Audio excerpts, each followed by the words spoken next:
Hello, everyone, and welcome to Military Grade Magic, episode 14. This week, we're going to be going over all things Lorwyn Eclipsed. We're really excited for this set. There's a lot of really good cards in it, so we're excited to talk about it. We're so excited we brought Moose back onto the pod. We can't wait to talk about Lorwyn Eclipse with him. We also decided it'd be a good time to bust out all of our artifact decks, not just top.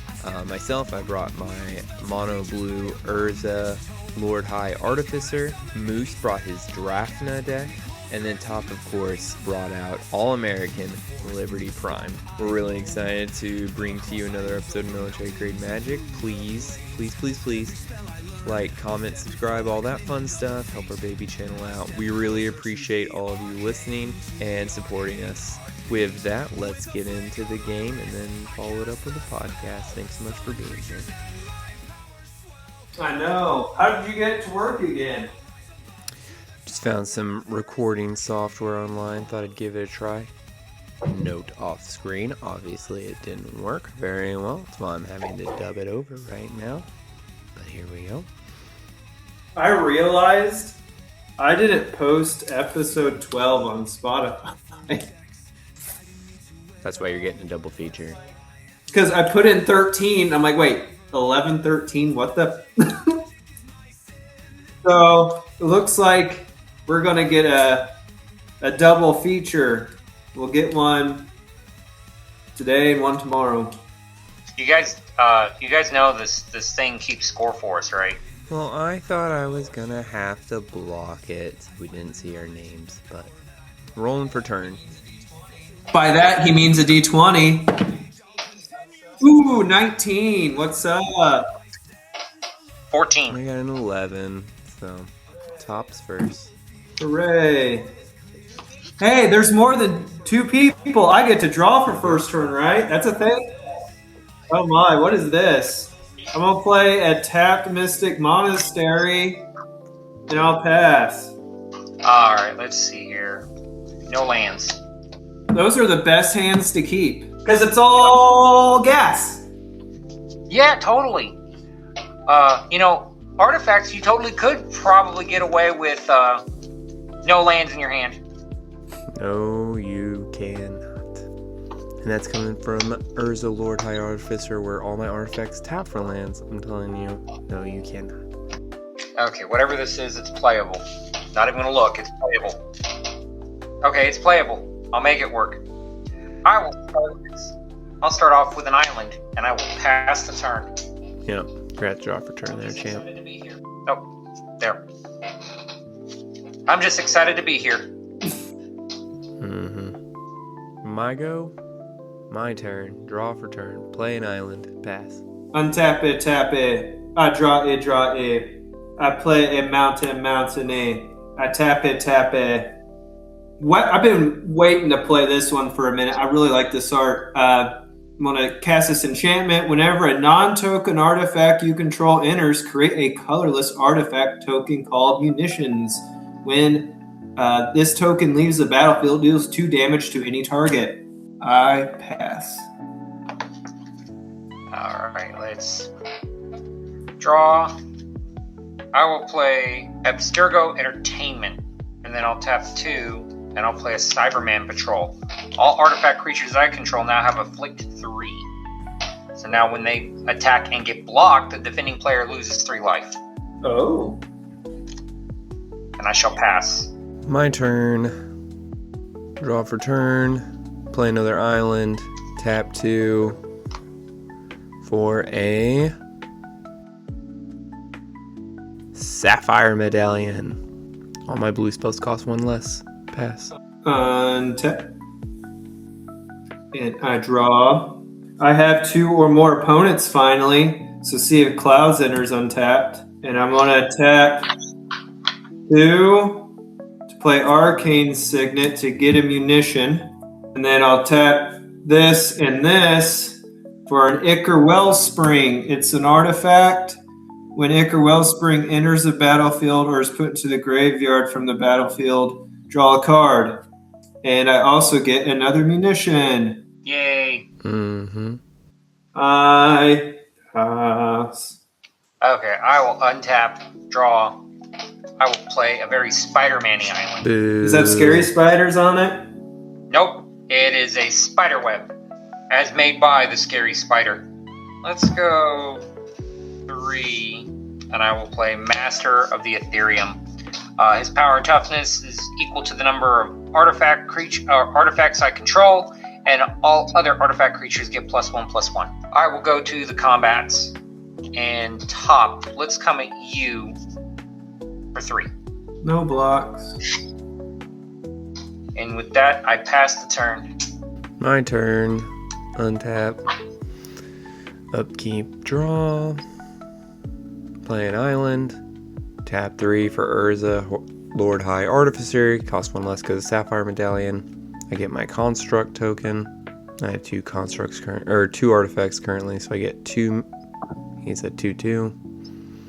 All of my artifacts can now tap for blue because of Urza.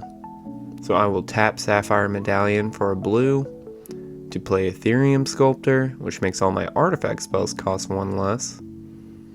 And that's also an artifact creature, so he rolls up, my construct rolls up to 3. And a pass. Untap it, tap it. Draw. We'll do 4 for a Clark Clan Ironworks. He cannot pronounce that right Fancy. the entire game. It's an artifact. I get a munition. Haven't played a land for turn, so I'll do a volcanic island. I'm going to sacrifice 1. It goes to the graveyard. I draw a card from that. I get 2 generic to my mana pool. And I'm going to sacrifice 1 of the munitions. Does anything have 2 toughness on the field right now? And I'll my hit Master the of the Ethereum Ethereum. Sculptor for 2 damage. In response, I tap the Ethereum Sculptor for blue. Sure. And then I play a bounce spell to target Crack Clan Ironworks to bounce it back to Top's hand. Alright. I will, in response to that, sacrifice my 2 remaining munitions, adding another 4 to the mana pool, and I'll do 4 damage to Urza has 4, right? Yeah, I'll hit Urza with that 4. So Clark Clan goes to my hand. Yeah, I hit Ethereum Sculptor for 2, and the damage comes from sacrificing the token. Okay. So I have 6 generic. I'll tap a blue, and 3 of the 6. And blue and 3 of the 6 for Glimmer of Genius. I will scry 2. I will leave them as such. I will draw 2, and I will get 2 energy. I still have 3 colorless remaining.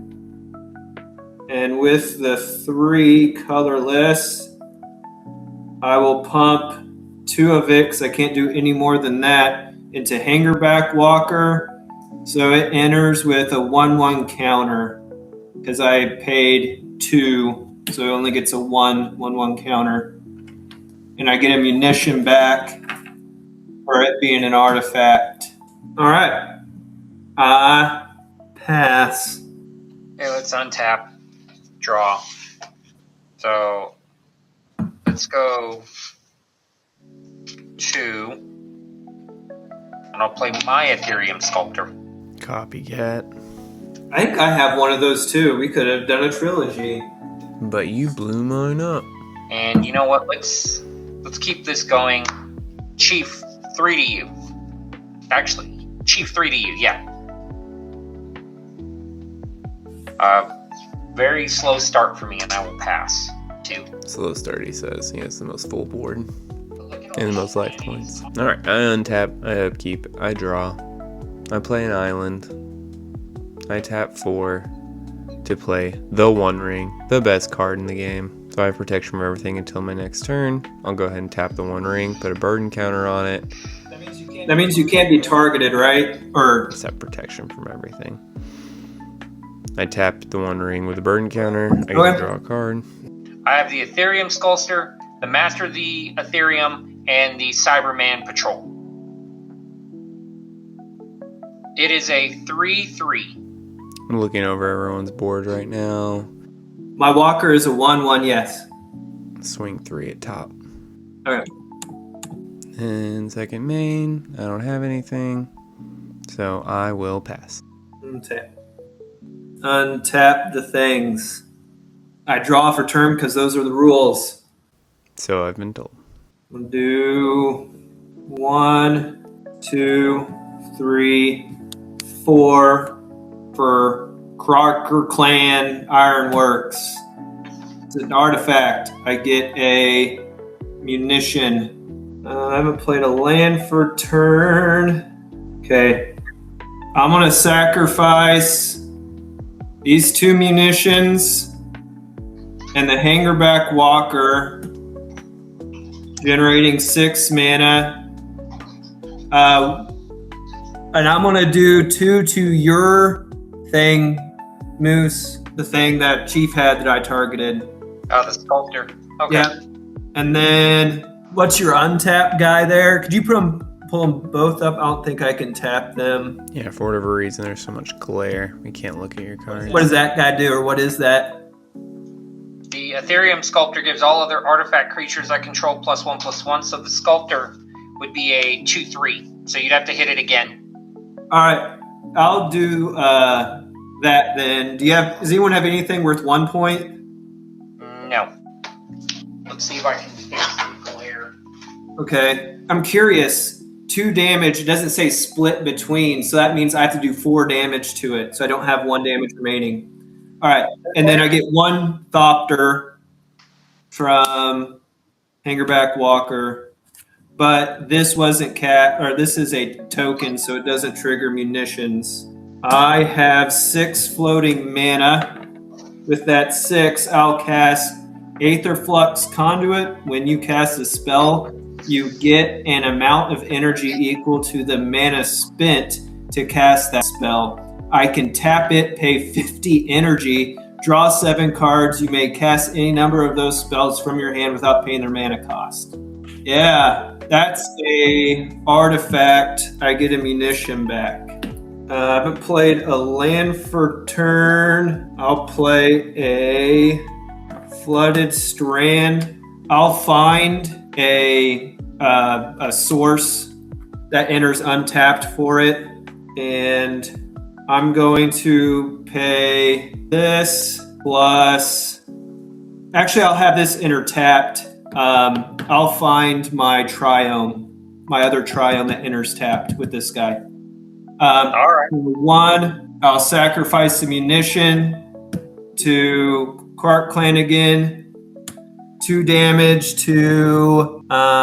Is a thing given the 1/1 have 2 toughness? Yes. All right, I'll hit that for 2, and then I'll cast Uther's Research Craft. It's a station. If I put 3 charge counters on it, whenever I cast an artifact spell, draw a card, put a charge counter on this. And then when it has 12, it gains flying.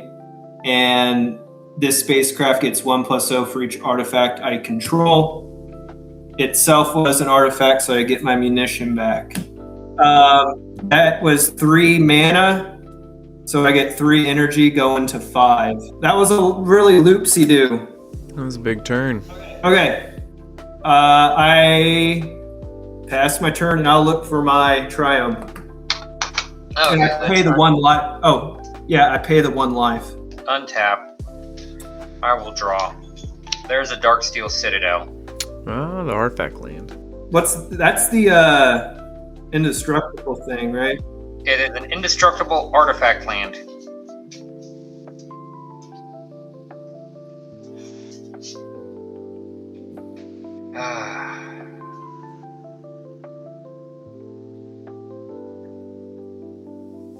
it is good that we discussed this earlier in the week for him. I'm going to go 4, and I'll play a Efficient Construction.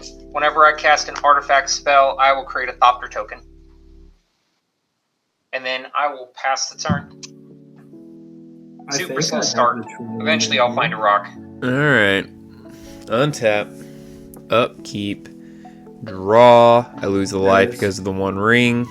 Tap in some mana. One less because of the Sapphire Medallion. To replay Urza, Lord High Artificer. Nope, I'm going to watch it happen. No responses. That's great.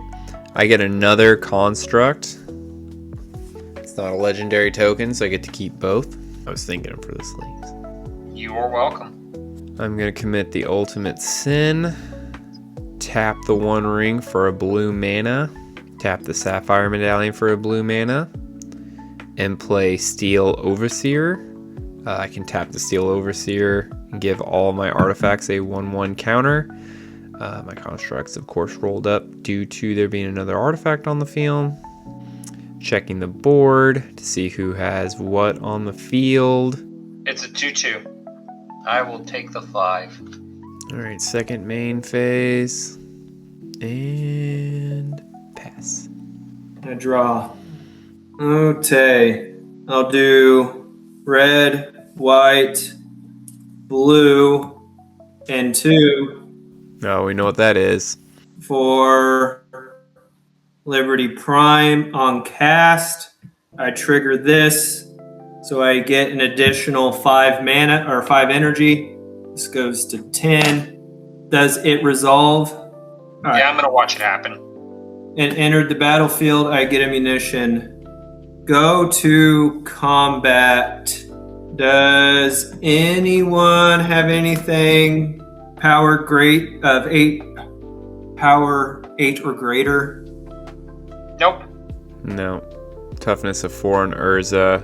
2 tap 5/5. Or 1 tap 5/5, 1 untap 5/5. And Okay. a 1/1 Steel Overseer. Chief, I'll come at you. I'll pay 2 energy. Going to 8. I'll choose to take the 8 damage. Okay. Second main. What I'm going to do is I'm going to tap Liberty Prime to put 8 charge counters. Yeah, this is at sorcery speed at second main, yeah. Put 8 charge counters on this station.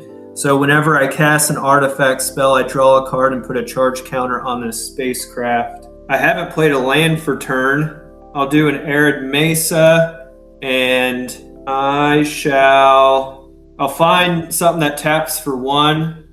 So 1, do I have enough? 2, 3, I don't have enough. Shiesty. All right, I pass. I will take the 1 damage, and I'll find something that enters untapped that's a red, that's a mountain or a plains. And I pass.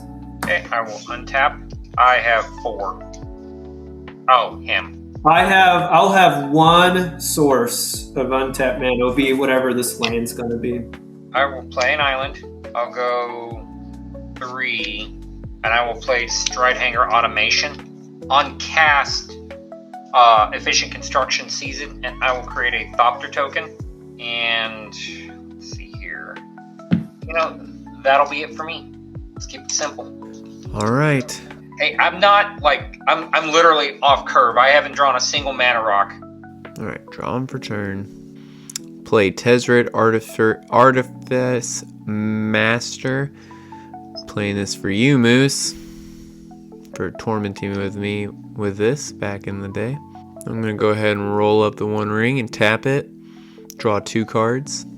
1 less because of Sapphire Medallion. I'm going to play Trophy Mage. I can search my library for an artifact that costs exactly 3 mana. I'm going to choose Liberator, Urza's Battle Thopter. It goes to my hand. I'm going to roll up my Tezzeret Planeswalker, create a Thopter. My constructs both roll up. I'm going to tap my Sapphire Medallion. I'm going to tap my Thopter, and I'm going to tap my Steel Overseer, all for blue mana. To cast my Liberator, Urza's Battle Thopter. It has Flash and Flying, and I can cast colorless spells and artifact spells as though they had flash whenever you cast something with a higher mana value than Liberator's current battle power. Put a 1/1 counter on Liberator. Pass the turn. Okay. On your end step, come on.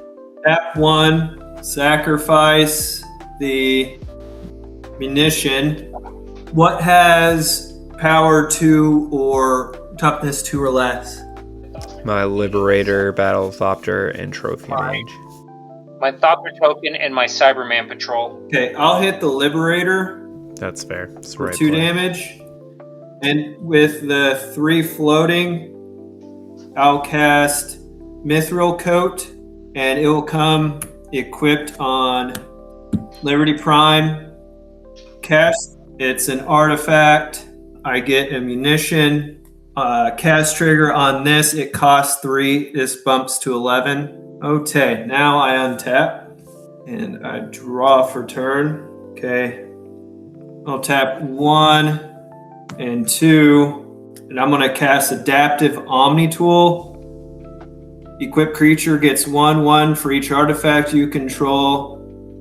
Whenever equipped creature attacks, look at the top 6 cards of your library. You may reveal an artifact card from among them, put it into your hand, put the rest at the bottom of the library in any order. Artifact, I draw a card. Artifact, I get ammunition. Artifact costs 2. This rolls up to 13. Haven't played a land for turn. I'm gonna sacrifice. Nope. I'm gonna do 1, 2, 3, and I'm gonna attach Adaptive Omni Tool, Liberty Prime. I control 1, 2, 3, 4, 5, 6, 7, 8, 9 artifacts. So he is currently a 9 plus that 17. Go to combat, Chief. Your deck scares me the most right now. That's fair. It's Urza, I expect it. With Urza, you can go bananas with that. Yep. Anything before combat? I don't know what I'm saying. Oh, we're doing the math on how much I can take before I lose. You can take 13, right? No, wait, you can take... You have 8 so far, so you can take 12 damage as your minimum. It's 21? Okay, 13 is your minimum. Sorry. I announced that I was blocking with Trophy Mage and Urza, so block it for 6. 6 minus 17 is 11. Yes. All right. With those blocks on the stack, how much toughness does Trophy Mage have? 2. And right now you're at 11 with the math. All right. So I'll sacrifice 1 to do 2 damage to the Trophy Mage. I float 2, and he bumps down to 16. So that should, I don't know, is that enough? It's going to put me right at 20. 20. I need 21 to lose. All right. That is everything for combat for me. On attack, oh shoot, I declared him attack. I can look at the top 6 cards, put an artifact in my hand. Okay. Do I have to reveal it? No, put into my hand. I don't have to reveal it. All right. So I'll put that into my hand and the rest at the bottom of my library. Okay. Second main attraction. This floating goes away because it's on the step. I haven't played a land for turn. I'll play a untapped Sacred Foundry, taking 2 damage. I'm going to tap him to bump this guy to 8 plus 16. I'm just going to put it at 20. I don't think anyone has any minus counter. So now it's a creature artifact. Going to sacrifice ammunition, dealing 2 damage to... You have anything with 2 tough? Moose. I've got my Thopter token and my Cyberman Patrol. I'll do the Cyberman Patrol for 2. And I'll tap this mountain for a scrap trawler. It is a artifact. Draw a card. get a munition, get 3 energy. All right. That is my turn. Scrap Trawler is whenever Scrap Trawler or another artifact you control is put into the graveyard from the battlefield, return to your hand target artifact card in your graveyard with lesser mana value. That's my turn. Yeah, it is a 1, 2, Untap. 1, 2, 3, Draw. 5, 6, 7, 8, 9. Urza's Cave. It's a 10, 8. Okay, so let's do this. This is probably the god. I'll go 6, and I will play Season of Weaving. I get 5 paw prints worth of things. The first thing I'm going to do is I'll create a token copy of the Stride Hanger Automation. And then the second thing I'm going to do is I'm going to bounce all non-land, non-token permanents to their owner's hands. Non-token. Non-token. So tokens stay. So I make, first thing that happens, I make a token copy of Stride Hanger Automation. So I get a token of that. Trigger hits the stack. I had a token enter the battlefield. I get to create an additional Thopter token to go with it. Second ability of Season of Weaving, I will bounce these 2 cards back to my hand. So I have the Stride Hanger Automation, and I have my 2/2 Thopter token. I will go to the combat, and I will swing my 1 eligible attacker at top for 2 in the air. Okay. That was my Hail Mary. All of that for a drop of blood. Yep. It's on you, Chief. Okay. Untap. Keep. Draw. The best thing about this is I get to recast the 1 ring. I'm going to tap 4, and I'm going to do that. Have protection from everything. Put a burden counter on it. Draw a card. Or tapping 3 mana to play Foundry Inspector. Artifact spells you cast cost 1 less. If I'd done that in the other's order, I would have been a smarter guy, but that's okay. Let's roll back up to 5. I'm going to go ahead and swing. I think about my choices, but I'm an idiot because I forgot I had protection from everything. Light bulb will go off here in a second. Littering and light bulb. Okay. Swinging the board at top. 1 in the air, 10 on the ground. Is that 11 total? The North will remember. Bold of you to assume that Liberty Prime is fighting for the North. Then I'll pass my turn. I draw for turn. First thing we do is we play land. A very good idea. I think the second thing I do 1, 2, for my weapons manufacturing again. That has been the hero of this game so far. That's done all your heavy lifting. Okay, so 1, 2, 3, 4. For the ironworks, I get another munition. Sacrifice 1 of the munitions. That should have been a 2. It goes to 1. To float 2. 2 damage to your Foundry Inspector. And then with that 2, I will put down Arcane Signet, getting another guy. I'll do red, white, blue, sacrificing a munition for the 2. And then that one is going to hit. You have a Thopter, right? Moose. Right, Moose. I have a Thopter. I'll hit your. You have a Thopter. What else is there? This is a Stride Hanger Automation, and it's a 1/4. Okay. I'll hit the Thopter, and that gives me enough to cast Yule. I'm assuming you're hitting the untapped one. Yes. Yule Liberty Prime. America will remember. It is a artifact. I get a munition again. To combat, if you have no blocks, right? All right. Coming at you. I have protection from everything, though. Oh, you shoot. goofy Dang it. goober. I forgot about that. All right. Moose. I'm coming at you. Dang it, Moose. You're going to have to bleep that like 3 times. I'm coming at you with an 8/8. I don't have much in the choice department. I will just take it. Okay. 1, 2, 3, 4, 5, 6, 7, 8, 9. I have to discard 2. I don't want to do that. So to not do that, I'm going to sacrifice these 2. Deal 4 damage to your foundry guy, Moose. And I will cast Mithril Coat. 1 floating. Oh, it is a artifact. I get another munition. And then I have 1 floating. Plus another.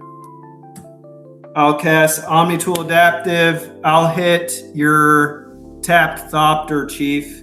And that should get me in that artifact. I get that back. 1, 2, 3, 4, 5, 6, 7. That's the magic number. All right, I pass turn. It's not looking very good for our heroes. I will untap. Draw. I'm looking, and because I haven't hit any of my mana rocks, which is killing me. I've got like 21 in this deck, and I haven't How the hit hell not a do you have single one. 21 mana rocks in one deck? Yes, and I have not hit a single one. Well, it's insane, but if you look at my commander, I need it to run its ability so I can loop artifacts. Let's do this. I'll go 5. I'll cast my commander just because somebody made a comment, and then I'll play the Stride Hanger automation, and that's my turn. Untap.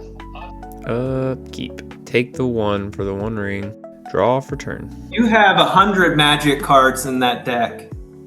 Oh, that's what it was. I drew a reshape, and I was trying to see if there was anything that I could fetch to win the game. Depending on what the two... Cyclonic Rift. I don't know. Oh, okay. Meteor Golem. Drawing 2 cards for the 1 ring. Everendal's Disc.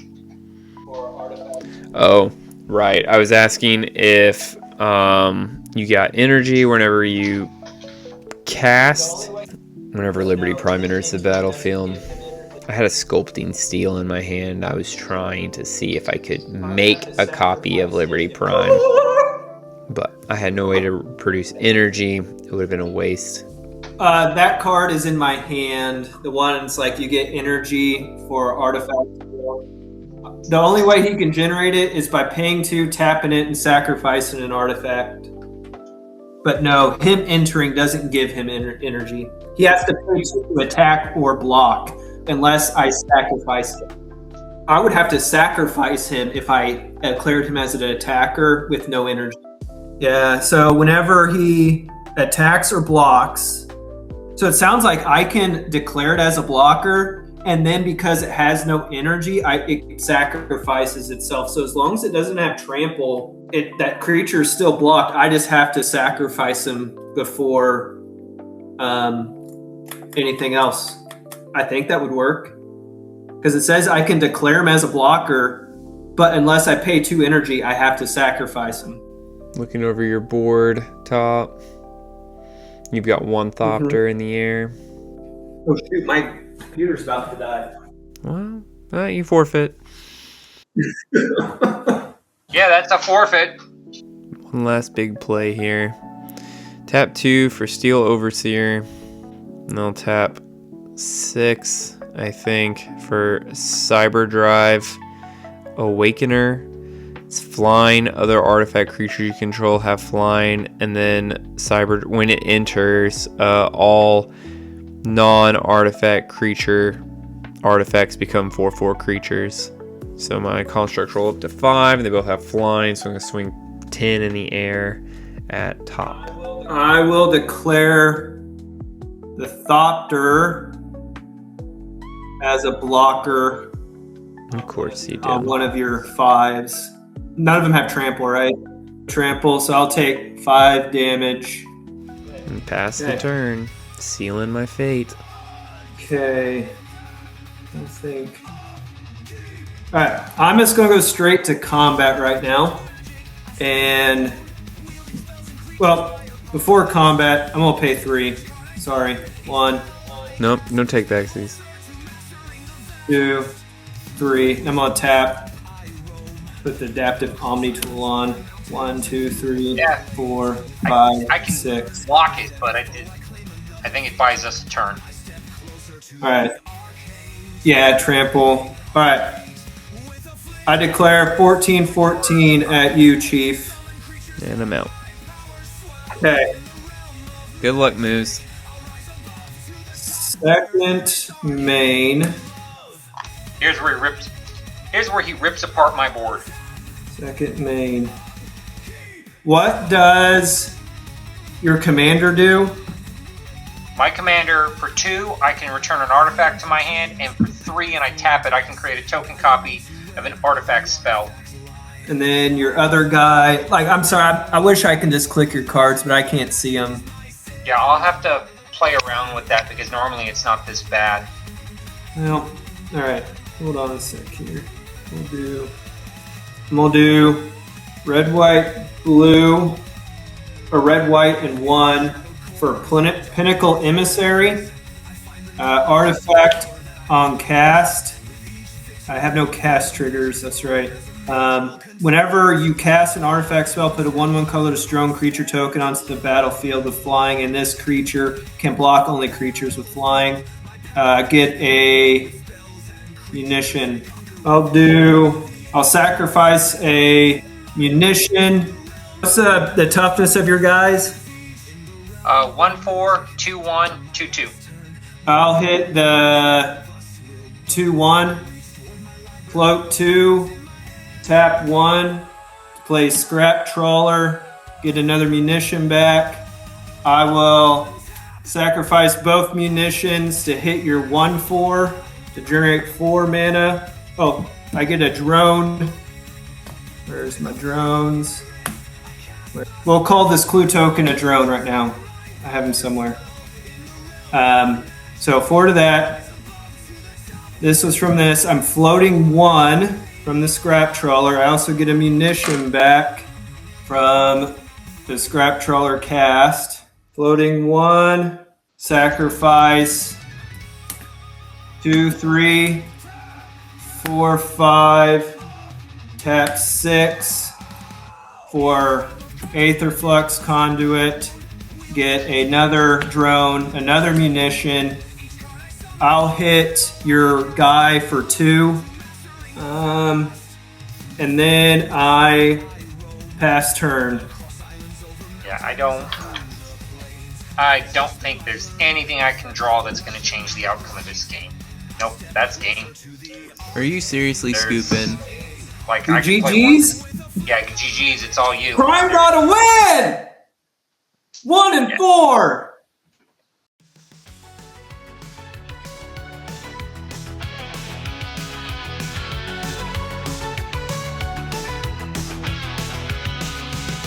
Looking out a trivial window, out in front of me the cards on the planet go rushing by. I sit here alone and I wonder why. Friday night magic and everyone's moving. I can feel the heat but it's soothing. Heading down, I search for the beat in this janky town. Downtown, an offset is going. Downtown, but the prowess is growing. We're the Just Guy kids in America. We're the Just Guy kids in America. Everybody live for the music. Go round. Go round. Bright lights, the music gets faster. Look, boy, don't check on the matter. Not another glance. I'm not stopping now. Honey, not a chance. Hot shot, give me no problems. Oh, you know I'll counter your spells and put you at the bottom. You know life is cruel, life is never kind. Kind hearts don't make a new story. Kind hearts don't grab any glory. We're the Just Guy kids in America.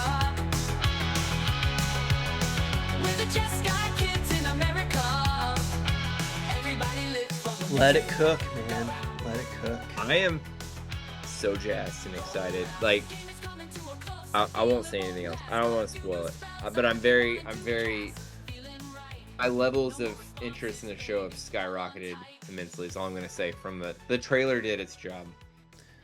So I have a hot take here. I feel like this show is written by 2 different writers.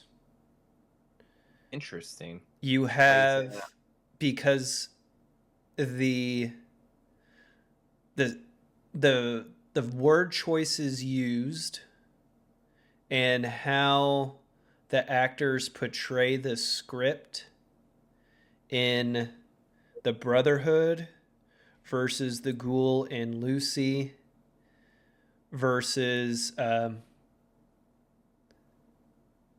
guess I don't know, mainly the Brotherhood and then the main story, which is the Ghoul and Lucy. That's my take. I think that's the main thing, and then like the Brotherhood is a side quest. That's how I feel about it. I don't know about you. I mean, this episode definitely felt like the Brotherhood was taking a little bit more center stage. Brother, I honest to goodness cannot stand it when the Brotherhood is on. Really? The humor they use, I feel, is so juvenile and dumb. I can't stand the way they. That Mrs. Cheap Corgi's laughing at you right Oh, now. I can't stand the way they sound in their T60 power armor. They sound like really deep in voicing like this. When in Fallout 4, it sounded like they were talking through a radio, like a microphone. Like there was no voice, really no voice change or modulation about it, right? Like when your character was in there, it sounded like your character. Just like, hey, I'm speaking through a microphone, right? So I can't stand the way they talk. And I think they changed that part because of the whole subplot in season 1 where he was posing as Titus. sure. So they kind of just got to keep that going. Yeah. It's kind of the vibe that I was getting. And the way that Paladin was acting, man, I'm like, that's not how a Paladin should act. Like Paladin dance, Fallout 4, that's how you should build your Paladins from. Like those guys are A synth. like professional, straight-laced, no nonsense kind of guys. And just like I don't know, it's their mannerisms. To me it's cringe every time they're on the screen. And it's like Maximus, he is so impressionable. It's like whoever's speaking nice to him today, that's who he likes and that's who he's leaning towards, you know? I was going to say, he... all you need to do is just be nice to Maximus and he'll do whatever you want. Yeah. So manipulative. I was seeing people discoursing online talking about it, and they were like, oh, I can't believe he turned on. I was like, that dude was using him. Again, I don't want to go into spoilers, but like it was just like it was so like obvious to anybody who's got any kind of like social skills. There's just like, this guy's just saying what I want to hear, kind of thing. But yeah, no, I agree with you. All right, so update for this week's episode. The Legion, not nice people. yeah, they're like I sure. told you last episode, dude. They crucifixion was a big thing, as you saw. Yeah, I did. How long do you think she was up there?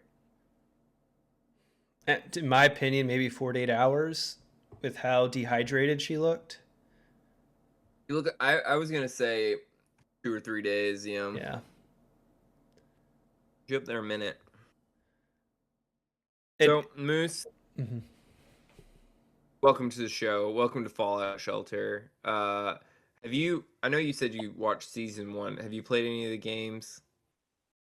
I've played a couple of the games. New Las Vegas, Yeah. I think was the one I really got into. But Okay. yeah, I haven't watched anything on season 2 yet. I know they're going to be spoilers, but you know what? I don't mind. Okay. We're trying to keep it as less spoilery as possible. Hey, for ya. don't be afraid of me. I mean, it's on my to watch list. I just haven't had the chance. You're a busy guy. I get it. It's my treadmill show on Thursday mornings. That's my go-to. Watch that while I'm walking on the treadmill in the morning. Highlights for the episode for me. Pre-war time. Anytime we get pre-war stuff, I'm digging it. And then it was the sledgehammer with the rocket on it. What are those things called? Super sledge. Super Sledge, brother. That's my bread and butter from the games. Power fists, super sledges, and then like flame swords. It's the only weapons you The need. shish kebab, I think is what they called it. The shish kebab. Yeah, that's what it's called. That's what it's called. The only weapons you need in the wasteland. For sure. It's interesting So, they chose the Fallout 4 version of the assault rifle, in my opinion. well, he's from the Commonwealth. Commonwealth. Yeah. Yeah. So to I me guess that it makes makes sense. Yeah, that makes sense. I'll tell you. Now, we were talking a little bit about it before. I don't know how much we can trust what the paladin was saying. Paladin in quotation marks. Mhm. He said if they don't get that cold fusion, they're going to lose the Commonwealth. Are we assuming? Because based off what we know from the show, from season 1 and such, are we assuming? I believe that we're assuming that the Brotherhood of Steel was the primary faction that the Vault Dweller chose in Fallout 4. Yeah, it does So- seem that way. So what happened after that? I'm wondering if we're losing the Commonwealth. And we'll probably never know. And it might be something setting up for Fallout 5 or whatever, but it's kind of like, I wonder what's going on in the background, or if that's even just him blowing smoke kind of thing. Yeah, I don't know. Like, that guy seems I doubt he was even a paladin. Like, he may not even been don't think so? Brotherhood. Like, I don't know. That the guy didn't act the part. How did the fact that he just shows up this willy-nilly right when everything starts, like, oh, you're all talking about a civil war? I wasn't invited. It's like, how do you know about it? And how did you get here from the Commonwealth so fast? You know what I mean? I don't know. That's true. I kind of like your theory that he might be from the Enclave and he's just posing. And I'm sure the Enclave, because that's where the cold fusion came from, was the Enclave. It's where they stole it from in season 1. So not entirely out of the realm of possibilities that they're trying to get it back. I mean, it would make sense that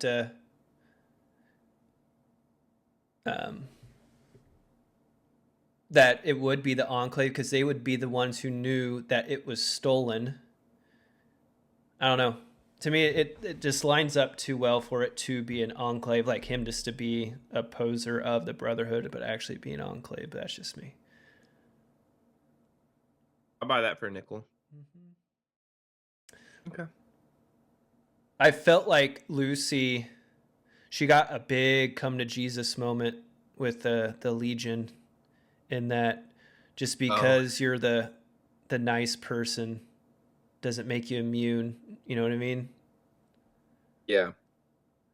So I'm wondering if that flying that close to the sun, I'm not saying it's going to 180 her character, but it may be a nice arc in how she approaches things moving forward, and that just don't blindly trust everyone you come across. I didn't know anything about the Legion before this show. Before the show, when that slave girl with Lucy came back and they just immediately beheaded her, right? She's lived in that camp. She should have known that was probably going to be the punishment. The punishment, right? Like, why would you go back? Yeah. Does that make sense? Yeah, when that happened, I was just like, oh no. Well, in New Vegas, they had explosive collars on, if I remember right. So you had one of the quests, you had a choice to break out the slaves at this camp. But if you didn't get the key and you just opened up and they went running, their heads would just go pop. Oh no. Yeah. But I didn't see explosive collars on them, or I don't remember them. No, I didn't either. I wish. Macaulay Culkin. Oh. I didn't see that coming. I was gonna. Yeah. I really. Sorry. It's cool that they have them, but to me, it kind of broke the fourth wall too much for me. I wish it would have been just like someone I don't recognize, right? Because when I see him, I think Home Alone. I don't think Legion, and it kind of like takes me out of the scene a little bit. But that's just me. I feel like they could have chose someone different. Like, if they wanted to cast him in a more lighthearted role versus, because that mask, I can't remember the actual title of that Legion person, but at the end of Fallout New Vegas, you actually meet him, and he's like Caesar's big bad, like the executioner, the leader of his army. And for me to see him, I'm just like, I don't buy that. I don't. Yeah. I wish the guy just would have kept his mask on. Say maybe the real one's over there at the other Caesar's camp. Yep. I think the ghoul kind of grew up a little bit after Lucy refused to give him the stim pack. And he's like, all right, I can't be a douche canoe all the time. Mm-hmm. I'd see that. I'd say that's true. Especially with his talk with Dogmeat is getting me in the feels. Yep. But I figured it would. It's a good one. Yeah. That line, I can't remember the exact verbiage he says at the end. He's like, this is probably something really stupid. And then kaboom. Oh. At the very end of the episode. I'm just like, there's a little bit of a character arc for him right there. I think Lucy's rubbing on him as much as he's rubbing on her. Right. Which is kind of what we talked about last episode. I think a good middle ground is what we're looking for. Yeah. Yeah. All right. I give it a solid. I'll give it a 3.5 Vault Boys out of 5. Hit Boys. Oh, Vault Boys. Yeah, the bobbleheads. Yeah. Oh, that's fair. 3.5 bobbleheads. I will say, again, I accidentally spoiled myself with a trailer. If it's anything less than 5 out of 5 next week, I'll be blown away and shocked. That's how hyped I am for this next episode based off the trailer alone. I will say nothing else. Okay. I'm very excited. All right. Looking forward to cool it. Beans. All right. That concludes Fallout Shelter. Now, Moose, you got some big balls showing up on this podcast after knocking both of us out during the holiday tournament. That's all I want to say. Hey, congratulations. Yeah, congratulations. No, I'm just yeah, the tournament went my way, but tonight was not my night. Tonight everyone watched me play. I'm sorry. I did. Hey, my deck was doing what it was supposed to do. Sitting down with Urza is like, in my mind, it's the same as sitting down with Slivers. Like, you just need to be okay with the fact everyone's going to target you. Yeah. Like, don't take it personally. You're just the target. That's fine. I just couldn't get off the ground, so yay me. You know, I'm gonna look over that deck later. This whole playing a commander that is just going to be like straight up target for removal, Chief. This is bringing us straight up into our ad read for the day. Oh, perfect. Give me a second here to get prepared. Every Friday, thousands of commanders are taken from the battlefield and sent back to the command zone. Hi, I'm Top.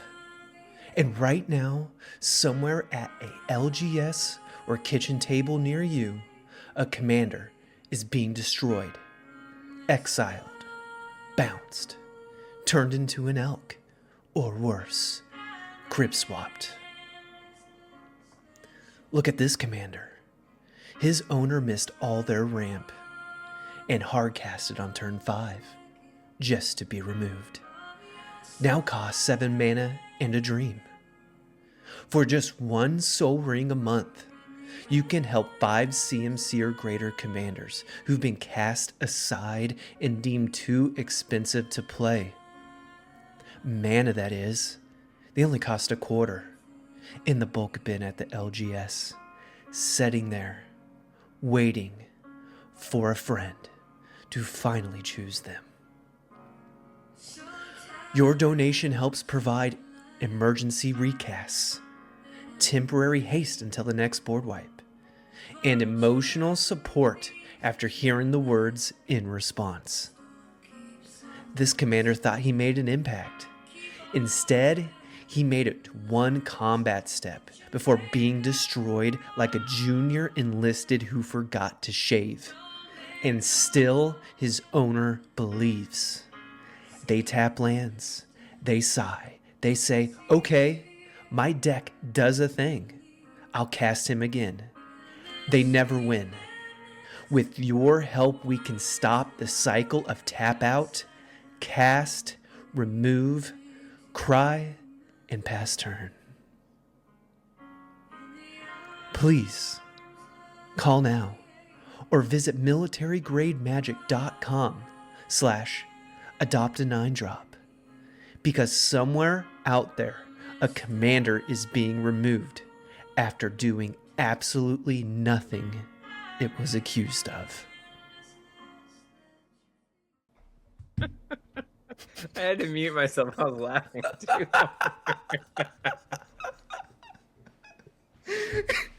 I don't know why. The website title is what killed me. I almost fell out of my chair. That's No, good. he got me when he talked about crib swap. Yeah. I think somewhere I left some emotional damage.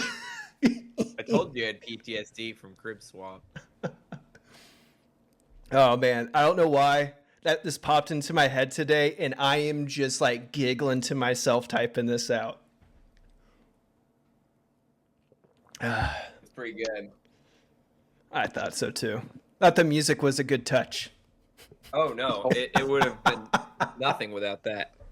All right, Moose, you're the guest this week. It's what's the name of your Adopt a 5-drop? Adopt a 9-drop. Adopt a 9-drop. So Adopt a 9-drop or Tactical Tunnel.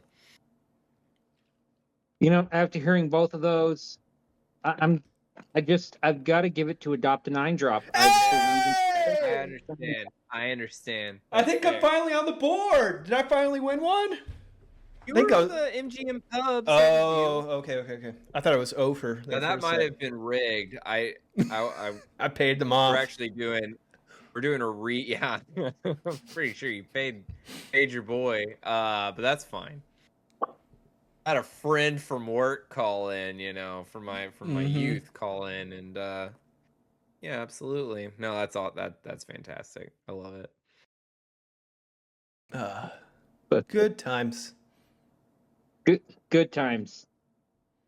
I All think right. what really helped your case had to have been crib swap. Trick swap. Crib swap. No, it was the website title for me. I was gonna concede, like, there's no way Tactical Tunnel is winning after Adopt a 9-drop. That's so good. Yeah. All right, Lorwyn time, right? That's coming out soon. Lorwyn is coming out soon. We can talk Lorwyn first, and then we can. So I got a couple notes here. I've been listening. If someone called me out on it, I'm blanking on your name. When we do our next fan mail episode, I promise I will call you out for reminding me. I've been mentioning these other channels and not posting in the description when links to their channels and stuff like that, so I apologize. That would probably make it easier for all of you to track down these people. So in the description for this video, I will add MTG Goldfish. It's where I get all my latest guys. card announcements, all the spoilers and stuff like that. So like this whole week, every day they've done an episode breaking down all of the cards that are coming out. So and keeping up to date for you all. So Lorwyn, looks like we're getting back into Convoke and flip cards, as well as hybrid mana, which explains why they were so eager talking about during the commander rulings. They're talking about making hybrid mana. Doesn't have to be both in your deck anymore. It can be one or.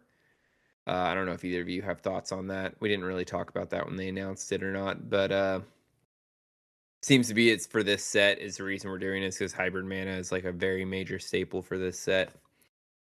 And then they have 2 new features that I've seen. Vivid, which is you get perks for the total number of colors that you have on the field. So if you have most of it's like plus X, and where X is the number of different colors. Sometimes it's draw cards based on the amount of colors you have on the field.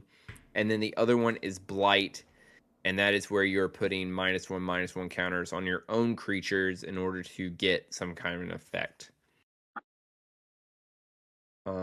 Those are the big features I've seen from this set. I don't know if either of you have been checking the cards out. So yeah, I've been watching, and I think a vote coming back is going to be big for this set as well. The alternate casting cost is going to work wonders, and there's been a lot of Yes. they're not big players now, but when the original Lorwyn block came out, they were pretty good, and some of them are still they're still doing well with their ability to enter, have an effect, and then drop out. So you're looking at an enters triggers, a dies triggers, and potential and whatever the card is meant to do. So you're looking at 2 or 3 triggered abilities for one low price. It's like Mole Drifter, right? Wasn't Mole Drifter Evoke? Yeah, Muldrifter was evoke. It comes in, you draw the 2, and then you sacrifice it. Mm-hmm. So in the white deck, that can work because they've got some red-green ones, they've got some black ones, and Top being very much the black player that he is, I could see him evoking. It enters, dies, and then he pings us all or burns us all for something. I can see that. I'm Opinion on? looking at this card Deceit. I love how it's a hybrid black blue, and its enters the or its cast triggers are based off of if you play blue blue or black black. So you have a choice. It's almost like what do they call those cards where it's like you can choose one or the other, like the dual cards. What do they call those? Modal. Modal cards. Yeah, it's almost like a modal card where if you choose to play blue blue, this happens. If you choose to play blue black, this happens. Mm-hmm. If you just play the actual like black and one blue, you just get the creature. You don't get the cast trigger. Mm-hmm. I kind of like that. That's pretty neat. Yeah, it's kind of neat. Have you guys seen the Kindred mechanic has come back as well? I have no idea what that is. That's where the like sorceries have like a merfolk sorcery where you get all of the merfolk entering the battlefield technical abilities, right? Oh yeah, it's like I'm looking at this one now, Boggart Mischief. It's a goblin kindred enchantment. And when this enchantment enters, you may blight for 1. If you do, create 2 black and red goblin creature tokens. Whenever a goblin you control dies, each opponent loses 1 and you gain 1. But the big thing with that is because it's a kindred creature type, you can tutor it with the right cards. It's like Chief, you've got your Merfolk deck. So if you get those Merfolk kindreds in that deck, they are tutorable because they are considered Merfolk. Right. It's the same thing with this Boggart Mischief. You can tutor that with Goblin Recruiter or Goblin Matron, which are designed to pull goblins, or you can sacrifice them with like Goblin Grenade for a kill shot if you need it. Mm-hmm. Yeah, for sure. That's not a new thing, but it is something that's been coming back for. Yeah, I'm just kind of excited to see it come back because I've got a fairy tribal deck I've been trying to fix up, and this set's going to have some of the things that I need. Yeah, I've been seeing a lot of fairies in this set. For sure. One of the other is it Behold? It's one of the new. It's not new. It's just a new name for an old ability. But you have to bring a card out of. You have to. So like if it's Behold a Merfolk, you have to exile a Merfolk until this card leaves the battlefield to play it like as an additional cost. Am I saying that right? Have you Yeah, seen you that? would have to show something that's in your hand when you do that. There's that extra cost. Dragonstorm had a few things like that. Or if you show like a dragon and you play something, you'll get a bonus for it. I want to find it real quick. Find one. Make sure I'm reading or saying it right here. Oh yeah. So champion of the Klachan. As an additional cost to cast the spell, behold a Kithkin and exile it. So exile a Kithkin you control or a Kithkin card from your hand. So you exile it. And then when this card leaves the battlefield, return the exile card to your hand. So there's a couple of those that I've seen as well. There's one for each color.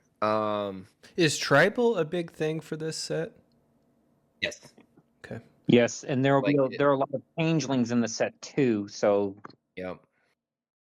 because this set has a lot of elementals, a lot of fairies, a lot of goblins. Looks like elves is a Merfolk. big one. Yeah, elves is big. Elves, merfolk, fairies. There's a lot of tribes running around, just about every color combination. So did lore-wise, did the infected folks Phyrexia attack Lorwyn? I'm looking at this Chronicle of Victory, and it looks like a infect symbol, and that may be the infect worm. I can't remember what that's called. I don't know. The Phyrexis. Oh, this I don't curious. know anything about the story, so Okay. that's not me. Yeah, I'd have to do a little more digging. I didn't dive a whole lot into the lore behind Lorwyn. I was more looking at the mechanics and what else it was bringing into the game or back into the game, because it's been a long time since we've had Kithkin in the game. That was one of the big things they kept bringing up on MTG Goldfish is that, like, I guess Kithkin used to be like the deck back in the day, like during first Lorwyn for competitive, and so I guess they're pretty eager to make that a thing again, make Kithkin great again. So we'll see if it lives up to the hype. Not sure. I do have a couple of cards that I'm like super stoked for. Just going off the list, and I'm gonna start with a couple that I think Top's really gonna like. I think for Feather, Impolite Entrance might be something to look at if you want to swap take something a out. look. Is it a In a one? book. Is it a one? Yeah, it's a 1 red. Okay. Okay. Dark creature gains trample and haste. And you draw a card. Hey, any of those? Hey, play a spell, draw a card. That's huge. It's And huge. it's 1 mana. Mm-hmm. That's the It's big huge. thing. It's a big thing. Yeah. The second one is an Obosh card. Oh gosh. It's Soul Immolation. Let's take a look in a book. What we got here? As an additional cost to 5 cast this spell, Blight X can't be greater than the greatest toughness among creatures you control. Put X -1/-1 counters on a creature you control. Soul Immolation deals X damage to each opponent and each creature they control. So 5. So Blight X. So how Blight works? I don't understand how You put Blight a minus- works. So you choose a creature you control, and you put -1/-1 counters on them. Okay. Okay. So, what's your strong? Balefire Dragon's a 6, right? I think so. So you could put up to if you had him on the board, and that was your strongest toughness. You could put up to 5 -1/-1 counters on any creature. It doesn't have to be Balefire Dragon. But it can't be On more any than their creature you toughness. control. It cannot be more than the strongest toughness. And then, because of you had Obosh on the field, you would do double damage. So you would do 10 damage to somebody. To each opponent and each creature they control. One-sided board That's why wipe. I was like, that's what I'm screaming. It's not bad. Not bad. Something to Nah, look at. at all. What do you got? I said that's not bad at all. One of the other ones I was looking at, I'm in the one of the next things I'm gonna rework is my Jund Hydra deck, and one of the things in this set is called Meek Attack, which is kind of a play on Sneak Attack. So Meek Attack is a 3-drop, and then similar to Sneak Attack, you pay 2. You may put a creature card with total power and toughness 5 or less from your hand onto the battlefield. That player gains haste, and at the beginning of the next end step, sacrifice that creature. So there's a couple of creatures in that deck that like their power and toughness is 0, and then they enter with counters that make up the difference. And so I'm kind of like, where I'm kind of getting this idea from, like maybe just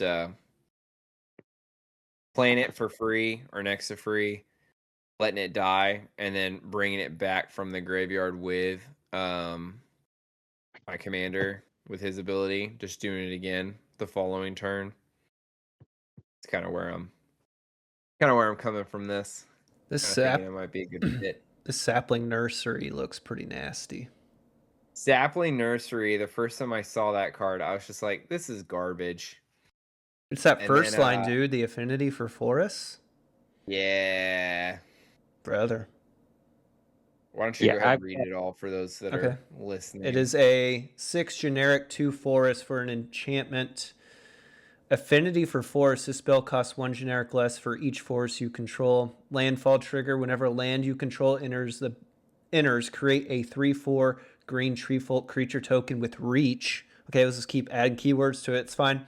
You can pay a generic and a forest. Exile this enchantment tree folk, and forest you control gain indestructible till end of turn. So mix this with what's its thing? Earthbending. Mm-hmm. Brother. Because Yeah. that earthbending stuff's still a forest, right? Yeah. Yeah. You just have to be sure to earthbend those creatures so they'll you can start a loop. Because if they're not earthbended, they're gone forever. Earthbend ones will come back. Right. Yeah. That's pretty good. Pretty good, they say. Man, you can make a remember the Ints deck anymore. Do they have a legendary Int creature from? They have Treebeard from Lord of the Rings. That'd be a heck of a deck to add to. They have Fangorn. I can find out real quick. Fangorn Tree Shepherd. Yeah, Harold and Treebeard, Bob Gracious Host. from- It is a legendary creature. 2 generic, Can be done. a forest, and a plains. So, yeah. Make a tree folk tribal. Make it a thing. We won't. The last march of the Ents. Yeah, I've seen Fangorn be the go-to tree folk commander. All tree folk you control have vigilance. Whenever one or more tree folk you control attack, add twice that much forest green pips. And then you don't lose unspent green mana as steps and phases end. That's so good. Mm-hmm. Yeah, that's very good. He's a 7-drop commander, but you're gonna run that in a ramp deck or something. Ramp City, dude. Mm-hmm. Getting there in green is not challenging at all. No, it can be done. So I've got a couple of cards I've been looking at. I'm thinking about pre-ordering one of them because I'm reworking 2 decks right now. What you got? I've got the we'll start with the Kinskar Century. It's a 1 in a white for a Kithkin soldier with first strike and lifelink. It's a 2/2. Whenever this creature attacks, you may put a creature card with mana value X or less from your hand onto the battlefield tapped and attacking, where X is the number of attacking creatures you control. Ooh. So I'm in the process of reworking my Ishin deck. I'm doing more tokens. So if you stack it as the last thing that resolves, it'll count all the creatures that were tapped and attacking when you declared attackers. So you can get really big really fast. And then you'll get to do it twice. So you'll be cheating 2 creatures out every combat. Pretty good. Bitter Bloom Bearer, I'm surprised they went ahead and did this. It's a black 1/1 fairy rogue for 2 black pips. Flash flying. At the beginning of your upkeep, you lose 1 life and create a 1/1 blue and black fairy creature token with flying. It's basically Bitter Blossom on a creature. Yeah, instead of on an enchantment, it's yeah. It's a callback. I think that was from the original Lorwyn, isn't it? It is. Yeah. And So yeah, it makes sense. and then finally, this is the card that I was showing you guys. I'm the most excited for this one. I've got a harmless bunny rabbit deck, completely harmless bunny rabbit deck. This My would do gosh. wonders in. It is Mirror Mind Crown. It's a 4-drop artifact equipment. As long as this equipment is attached to a creature, the first time you would create 1 or more tokens each turn, you may instead create that many copies that are copies of the equipped creature. Mm-hmm. So putting that on my Heir Apparent, playing 1 Heir Apparent, I could blow up because they'll see each other and they'll just start exponentially making harmless little bunny rabbits. Totally Yes. non-threatening bunny rabbits. Yeah. I think you could give Krenko a run for his money if you have that in there. Honestly, I was looking at that because I know someone with a Krenko deck, and that would be gross to put it on like Siege Gang Commander, where it enters and creates 3 Goblin tokens. So you Mm-hmm. put it on the tap Krenko, create 5 Siege Gang Commanders. They all enter. They all bring 3 Goblin tokens apiece for 15 tokens, plus the Yeah. original. You would, on 1 activation, it would pay for itself. Yeah. And right now, this one's pre-sailing for under $1. Well, I think it's what? It's 4 to play, 2 to equip. So you need 6 mana to get it going. Well, and in a Probably lot not. of decks, it's going to get you. It'll struggle, but if you dedicate it to the tokens and you're playing green like my Balin the Haymaker, getting to that 6 real quick isn't challenging. Yeah. I just wouldn't. I mean, in a token deck, you're probably not very equipment heavy, so you wouldn't be able to just depend on it every game. But it definitely would clinch the game if you pulled it for sure. Yeah, that could definitely be a game ender right there. Mm-hmm. I'm looking at So- this Urdu Carrier of Dawn. 3 generic, 2 planes for legendary creature, elemental god, flying, lifelink. Creature spells you cast have convoke, so all of your creature spells can be convoked out. So good. Yeah, that alone is bananas. At the beginning of your first main phase, you may pay a swamp. If you do, transform Urdu. Transforms it into Isalu, the Carrier Twilight, flying lifelink. Each other non-token creature you control has persist.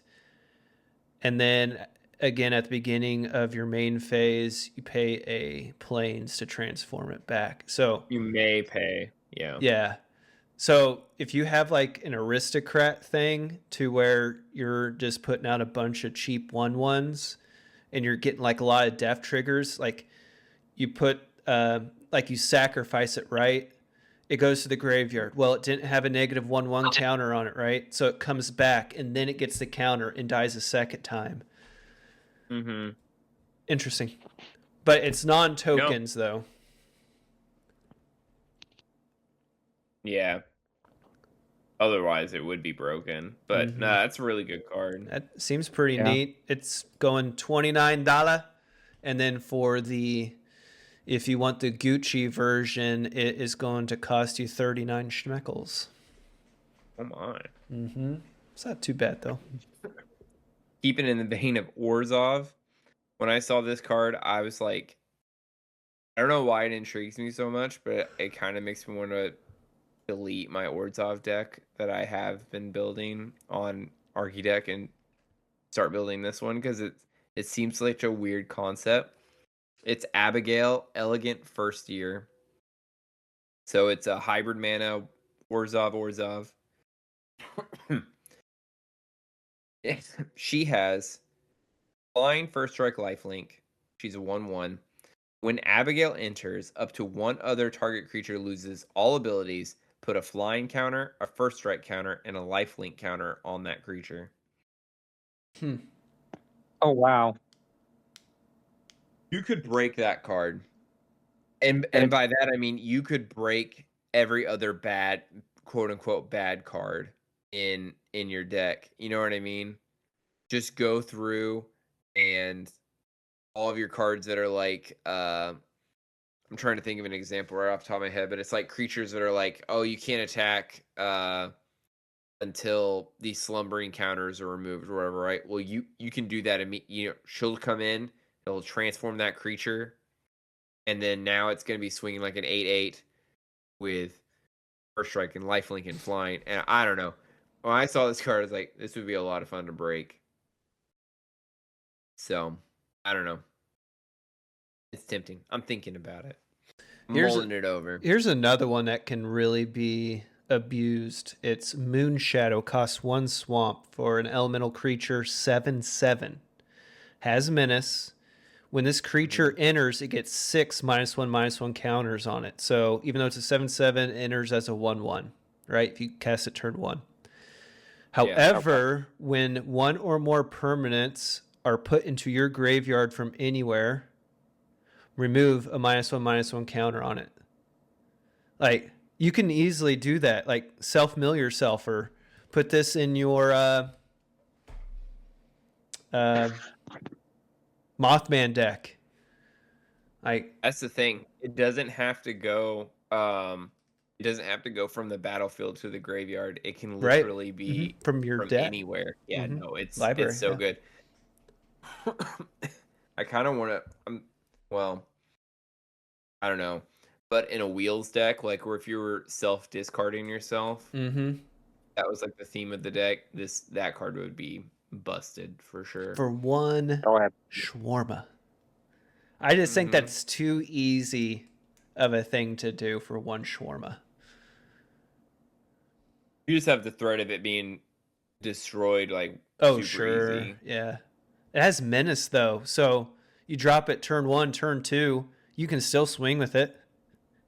Yeah. It's true. Another one we were passing around before, Doran, Besieged by Time. That's going to be an auto. That's going to get purchased and put in my Abzan deck for sure. Each creature you cast with toughness greater than its power costs 1 less to cast. Whenever a creature you control attacks or blocks, it gets +X until end of turn, where X is the difference between its power and toughness. I just think that's going to be that's an big problem for some people. So, yeah, we might have to hold off on our big butts game till I get that card in.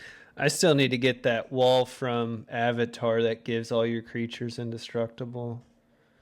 Yeah. Has that dropped in price?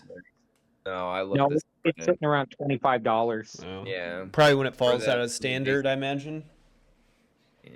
It's Well, going to be a 3 while years, because buddy. Yeah, they've changed that. 2-year rotations? Yeah. 3-year rotations? 3 years? Now, have you guys seen this one, the Bloodline bidding? I'm actually Yes. looking at it right now. Yeah, that one's pretty sick, especially in black. That seems mildly overpowered for what it does. I mean, yeah, it's an 8-drop spell for 6 colorless and 2 black. It's got Convoke, so lowering the cost is easy. But you choose a creature type, return all creatures of the chosen type from your graveyard to the battlefield.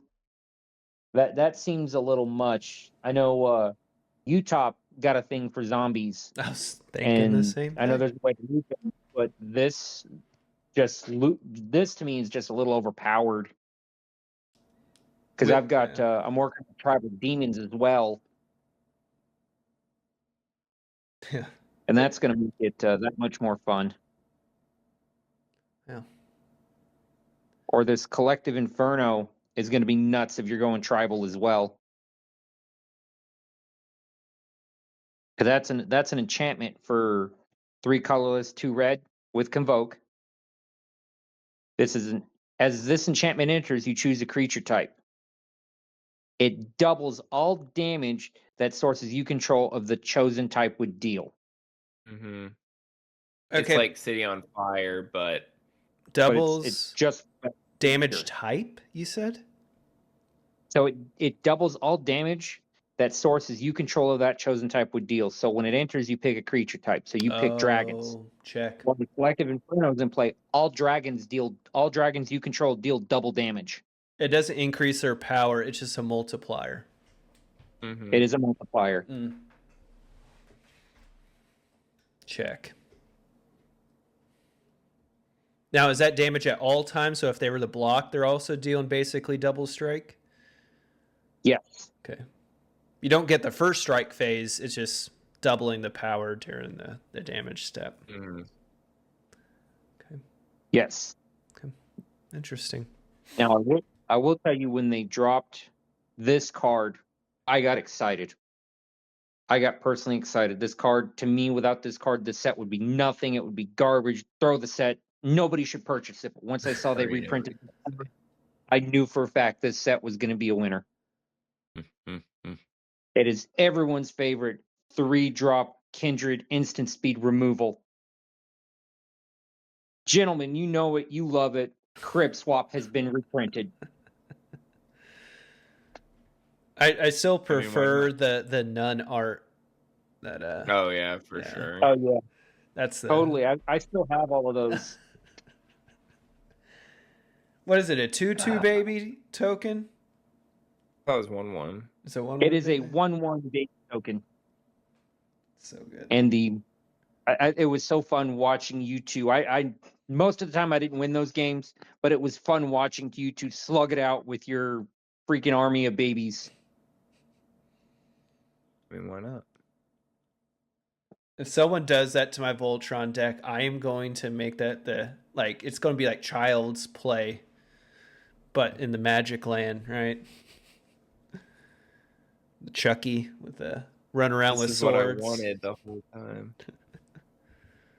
Too funny. I'm looking for. There's another one. There's a new one, and I was kind of like, this is the kind of I wrote it down. Why don't I just read my note here? Twilight Diviner. Okay. It's a panharmonicon for re-entering from the graveyard. Yeah, you get a token copy of creatures when they come from the graveyard. Oh, I haven't seen that one.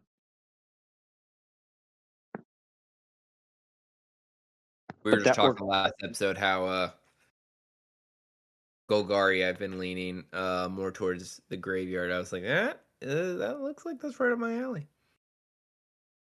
Yeah, I've got a perfect deck that would fit in.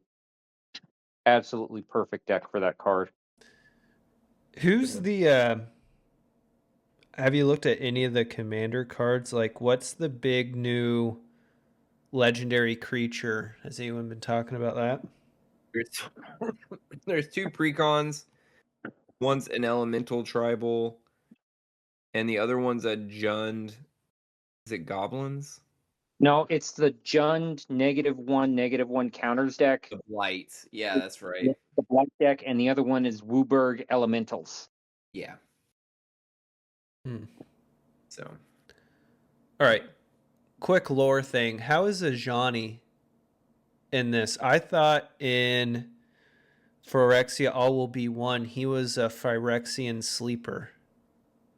And like that was like the big twist, that he was actually Phyrexian when he was supposed to be like Johnny Be Good, and he turned into Johnny Be Bad.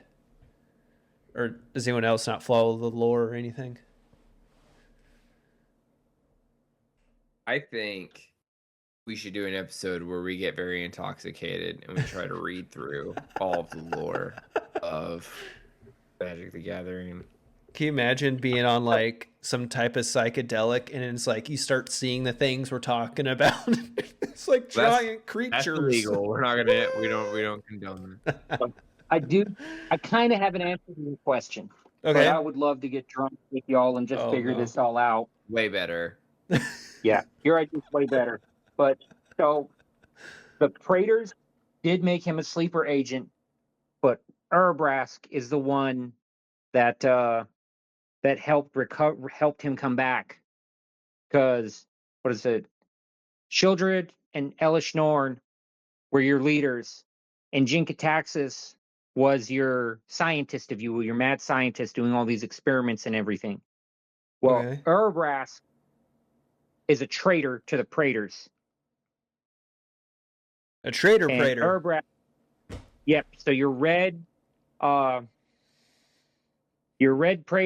Urbrask, is the one that had everything to do with the Johnny coming back. Interesting. He's the one that contributed to that. There's more to it than that, but that's the short answer. Because he looking at his art here, at least in this version, my man looks like he's been through some shit. So I think there's only one of Johnny in this set. Yep. Yeah, I'm looking. I see Oko. I see a few other planeswalkers, but I'm not seeing a Johnny. You remember the when one. Oko came out in Eldraine and everyone was making this big tiff about him and Rin of 6 costing like 3 mana? It's like, why are planeswalkers so cheap? And here's a Johnny that's a 3 drop, and no one's losing their minds anymore. Power creep, you know. Mm-hmm.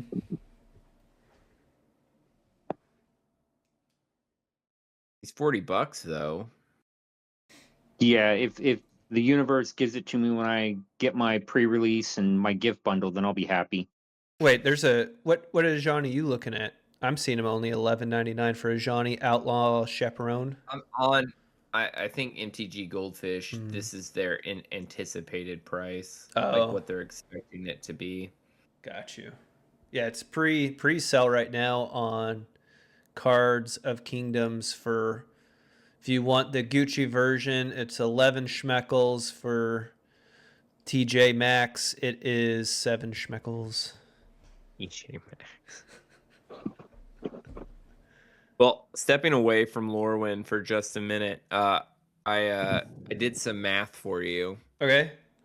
This week. You were asking me to find out how many turns our games were lasting. Mm-hmm.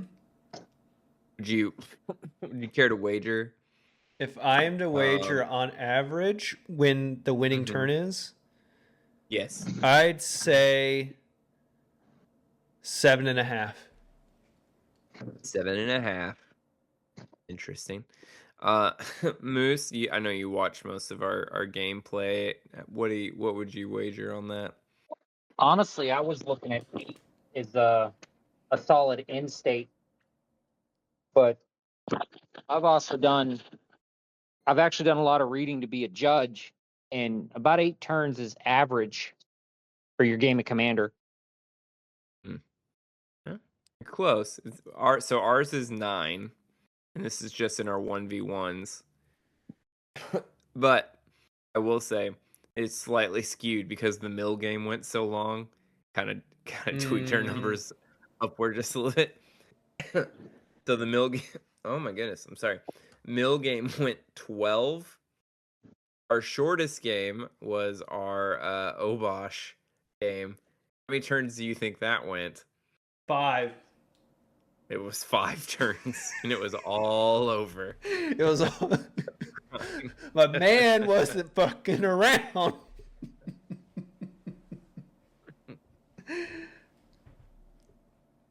Yeah. So, but yeah, most of our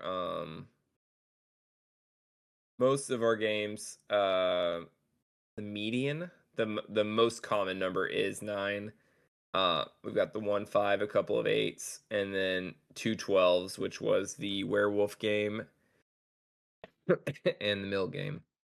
That's Okay. what drug our numbers over the top. But for the most part, we're 9's a pretty safe number. So you were asking. I did the math. And I'll keep up just the 1v1 stuff. Okay. Multiple people kind of makes it go crazy, so. Other stuff. Oh yeah, I remember now. I was gonna go over. I haven't gone over Avatar price drops, so we're gonna play another game now called "How much money did you save by waiting 45 days after cards are come out?" All right, so we're about 40 days out from when Avatar: The Last Airbender set came out.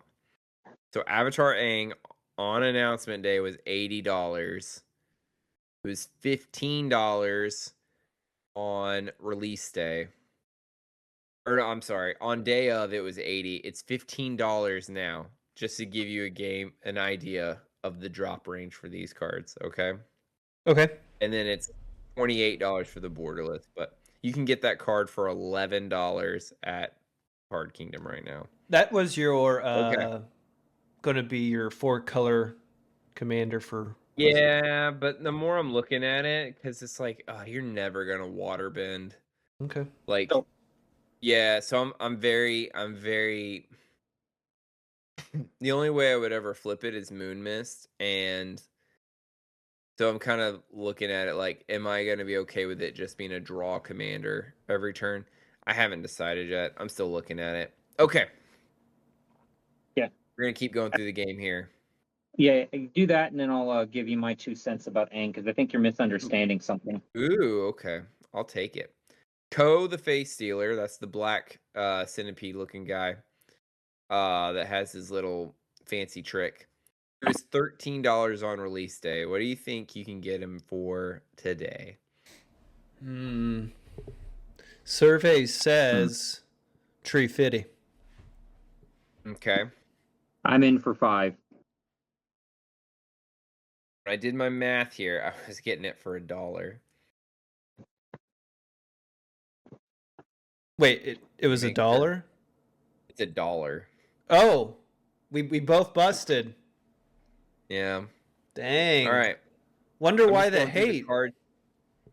It's too expensive. Mm. It's a 6 drop.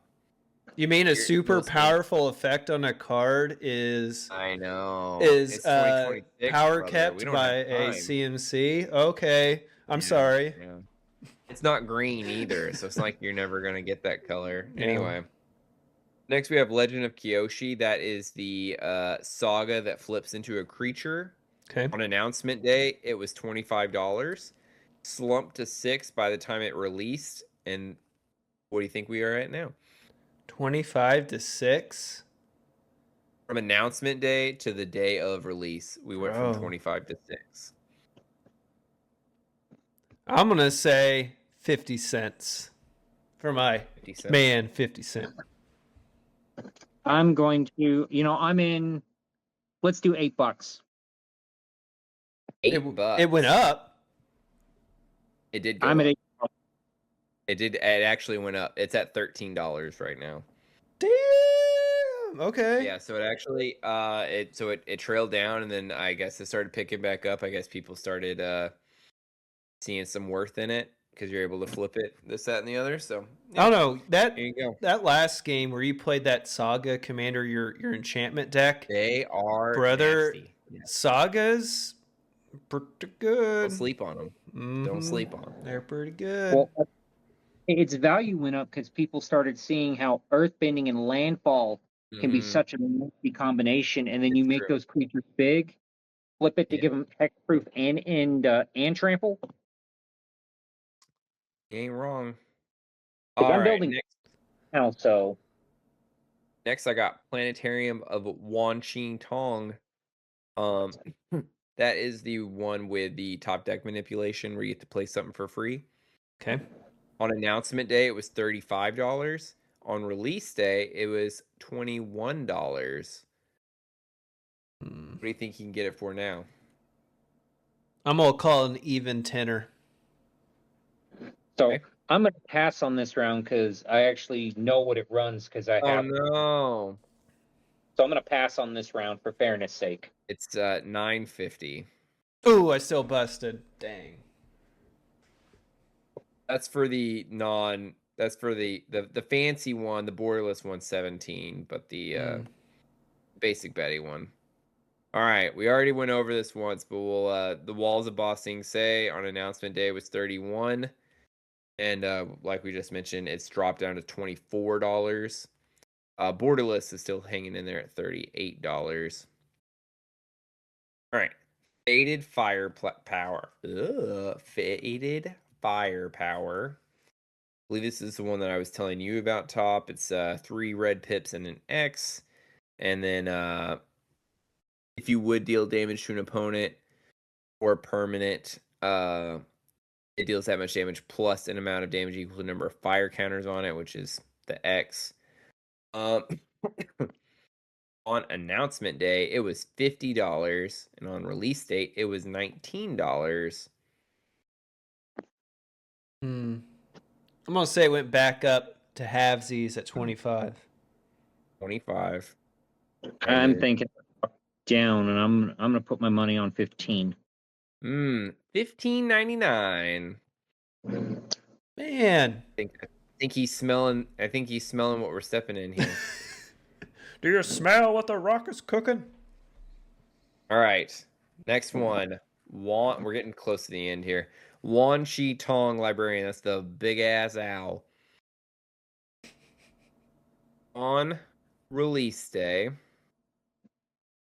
on announcement day, it was 49. On release, it had crept up to 68. Woo! What is it going for today? 69. Oh yeah. Oh man. You know, I'm in for 50. I've been watching a lot of the tournaments, and what this card is doing is crazy. Yeah, so the basic Betty one is 55. The borderless is currently going for 80. Okay. Yeah, so the big owl is a big hit. All right. The number 1 card of the set, as we already talked about, is Badger Mole Cub. It's 2 green and colorless, and then when it enters, you Earthbend 1. Anytime you tap a creature for mana, you get an additional green. It's too good. All right. On announcement day, it was $32. On release day, it was $70. What is it going for today? I'm gonna say $3.50. $3. Okay. I will take the high road, and I'm going to say $80. Ooh, $79.99. Ah. Close, but not close I'll enough.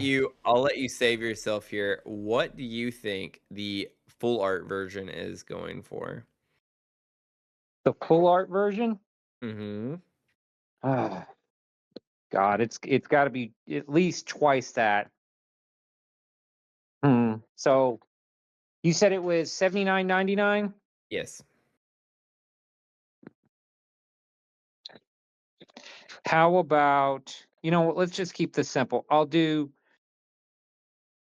Let's do double size. Let's just double it. Keep the math simple. So we'll say it's $160 All for the right. full. All right, Top. What do you think full art Badger Mole Club's going for on Card of Kingdoms? I'm gonna call it an even Benjamin. Oh, and you both busted. $84.99. Only $5 more than the basic Betty one. Is the full art not that like good to look at? No, it looks beautiful. It just for whatever I guess people just want that card. They don't care what art it is. They're just grabbing it for whatever. Yeah, full art is going only $5 more than the basic Betty one. Interesting. I was a little surprised. Anyway, that was Corgi Finance Minute. Sorry I didn't announce it ahead of time. Little reminder that while we are very excited for the Lorwyn cards, if you can just wait just a month out, you'll probably get your cards a little cheaper. Now, there'll be some sleepers like your Legend of Kyoshis and stuff like that, like we talked about, that might bounce back up a little bit, but like for the most part, most of these cards are going to go down, and they're going to keep going down. Hopefully, this crazy hype that Final Fantasy brought on won't last forever, and our cards won't keep going up and up and up. Is it still hard to get a hold of Final Fantasy booster boxes? I think so, yeah. Yeah, they're still pretty outrageous. Let's see. Now, I think the last box I bought, I don't know if they just had like a big in stock wave on Amazon, but I want to say it was like $139 or something like that. It was on sale, quote unquote. Walmart is showing a Play Booster box for $250. Get out of here. What? What was I saying? Bro. yeah, that's twice a normal Play Booster box. Amazon is showing a Play Booster box for $140. Yeah, you can get it for $139 right now from the Final Fantasy. Let me see. Make sure it's the Final Fantasy store. The Magic. Yeah, it's from the Magic the Gathering store. It looks like. Yeah, I will say, don't go to be very Walmart. careful when you're getting on Amazon to buy your cards. There's been a lot of people talking about they're getting the wrong thing that they ordered. Like they're ordering the bundles, and instead they're getting like the pre-con decks, things like that. And Amazon's telling them there's nothing they can do about it. So Yeah, I think all sales are final. Like it's a non-returnable item. yeah, for cards, yeah. Guarantee people are scamming that system hard. I can guarantee it. Oh my goodness. Okay. Well, Go back around right quick before we move on, because you were yeah, talking about Avatar Aang, and please. you don't think you'd be able to water bend. I don't think I can. So, Not efficiently. so I don't. Water bending isn't that difficult because Aang can water bend himself if you can untap him. But water bending is no more difficult than convoking or improvising, because you can use creatures or artifacts to tap to add to it. So you would just have to tap other things, and you only have to water bend one. Right. So it doesn't No, have to mount. what I'm saying is the waterbend cards, none of those effects are like waterbend this much to do this. Like none of the effects are anything that I want. They don't really move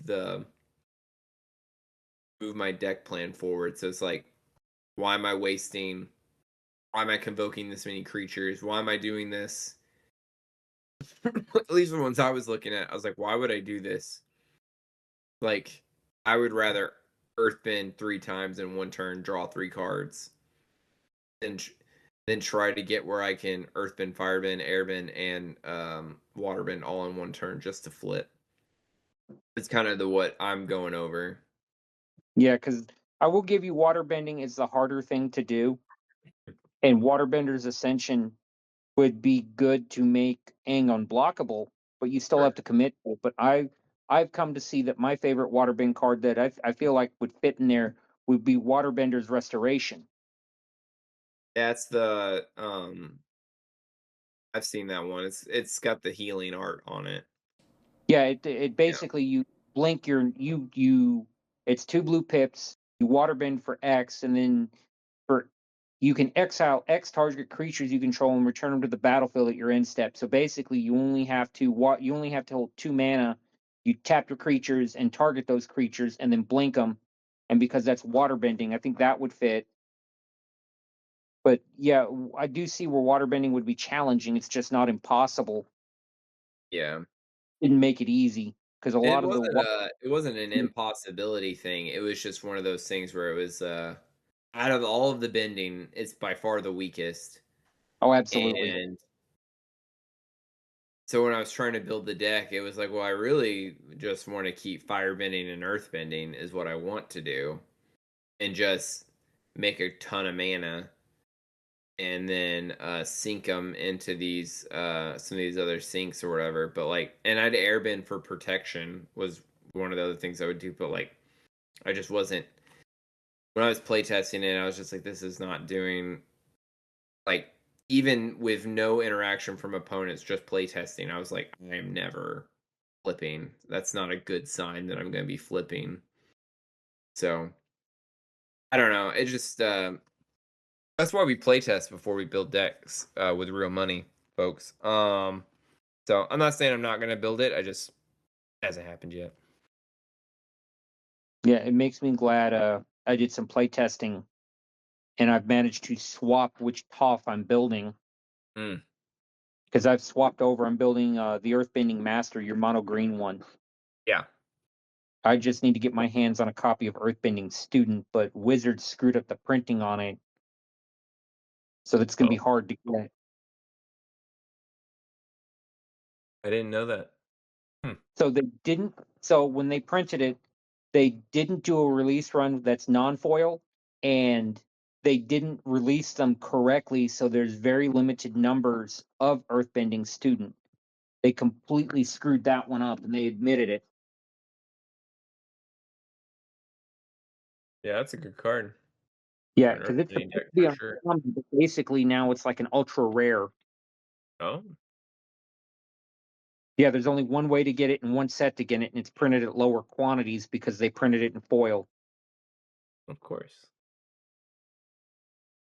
That's funny. What's it running for on Card Kingdom right now? It's about $40. And that's just a bit too rich for my blood. I do a lot of trading online and a lot of other stuff, and I still can't find one. Eesh. I'm sure they'll reprint. Yeah, Card Kingdom only has 3. That's crazy. All right. Oh. Well, about all I got, Top. But I do want to say to everyone at home, thanks for listening. And if you're jealous that Moose got on again before you got on at all, or you would also like to be on again, go to our website, militarygrade magic.com, and let us know if you want to come on back, either back on the show or on the show for the first time. We'd love to have you. And don't forget to also visit the link militarygrandemagic.com/adopt-a-9drop. I dropped a 9-drop. Donate Adopt a today. 9-drop. Donate. Yeah, if you don't show up to the pod with a 9-drop, Commander will assume that you don't care. You're not a real fan. Poser. Poser. Mm-hmm. Love it. All right. That's all I got for tonight, Chief. Yeah, same. Okay. Any last words, Moose? Now, I just want to thank the two of you for having me again. Didn't do as well as I would have liked in the game, but having good times matters a little bit more to me. Gentlemen, thank you for having me. Brother, you have the championship belt from the holiday thing. That If this becomes like an actual thing, Chief, we need to get like a fake WWE championship belt and then pass it around the group that plays, Okay. I think that'd be fun. Sure. But that's just me. We can work on something. The logistics would be a little tricky, but I think it'd be fun. Yeah. I think I'll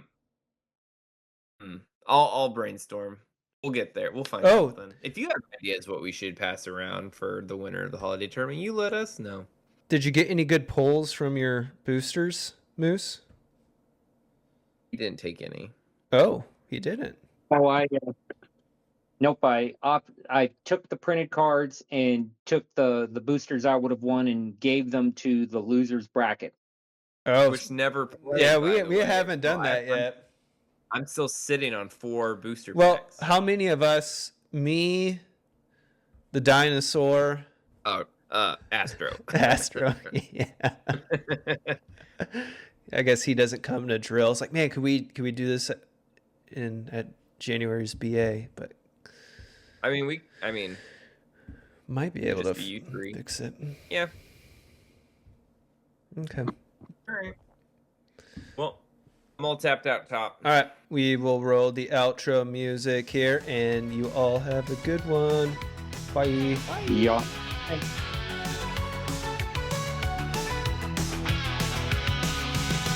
Looking out a trendy old window,